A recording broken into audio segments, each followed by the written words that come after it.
লাটিম খেলা আর ঘুড়ি ওড়ানো, আম কুড়ানো আর পাতা পোড়ানো,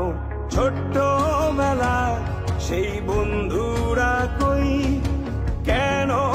আমি আর সেই আমি নই। আজ অনেক বছর পরে খুঁজে ফিরি,